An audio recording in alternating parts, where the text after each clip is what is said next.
بنی ہے۔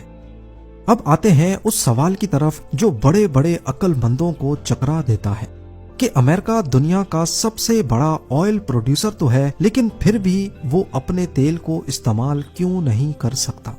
دنیا کے نقشے پر دیکھا جائے تو امریکہ اس وقت آئل پروڈکشن میں نمبر 1 ہے، سعودی اور رشیا بھی اس سے پیچھے ہیں۔ مگر حیرت کی بات یہ ہے کہ اتنا تیل نکالنے کے باوجود امریکہ دنیا کا دوسرا بڑا آئل امپورٹر بھی ہے، یعنی وہ اپنا تیل بیچ دیتا ہے اور اپنے استعمال کے لیے دوسروں سے خریدتا ہے۔ اس کے پیچھے 3 بڑے راز چھپے ہیں۔ سب سے پہلا ریزن ہے تیل کی کیمسٹری کا فرق۔ ہر تیل ایک جیسا نہیں ہوتا۔ امریکہ کی زمین سے جو تیل نکلتا ہے اسے لائٹ کروڈ آئل کہتے ہیں۔ یہ ہلکا تیل ہوتا ہے جس کی وسکوسٹی کم ہوتی ہے، مگر مسئلہ یہ ہے کہ امریکہ کی پرانی ریفائنریز ہیوی کروڈ آئل کو صاف کرنے کے لیے بنی ہیں۔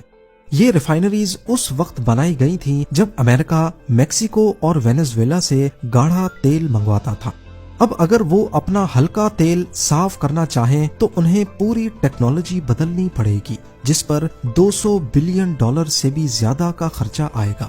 اتنا پیسہ خرچ کرنے کے بجائے وہ اپنا لائٹ تیل دنیا کو مہنگا بیچ دیتے ہیں اور باہر سے ہیوی کروڈ آئل سستے داموں خرید لیتے ہیں۔ پر صرف تیل کی کیمسٹری ہی امریکہ کو ایسا کرنے پر مجبور نہیں کرتی۔ دوسری وجہ ہے لاجسٹکس کا بحران۔ امریکہ میں تیل نکلتا کہیں اور ہے جبکہ ریفائنریز بہت دور ہیں۔ مثال کے طور پر ٹیکساس میں تیل کا پورا سمندر ہے، لیکن وہاں سے نیو یارک یا ایسٹ کوسٹ تک تیل پہنچانے کے لیے پائپ لائنز ہی نہیں ہیں۔ کیلیفورنیا کی تو یہ حالت ہے کہ وہ ایک آئل آئلینڈ بن چکا ہے، جہاں پائپ لائنز نہ ہونے کی وجہ سے وہ 70% تیل باہر کے ملکوں سے منگوانے پر مجبور ہیں۔ ویسے تو یہ دونوں وجوہات ہی بہت تھیں، لیکن تابوت میں آخری کیل دی جونز ایکٹ نے گاڑا ہوا ہے۔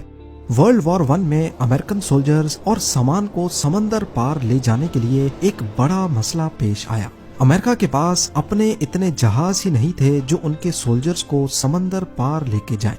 تبھی انہوں نے دوسرے ملکوں کے جہازوں اور سیلرز کی مدد تو لی، لیکن یہاں ایک نیا خطرہ پیدا ہو گیا کہ اگر کبھی امریکہ کی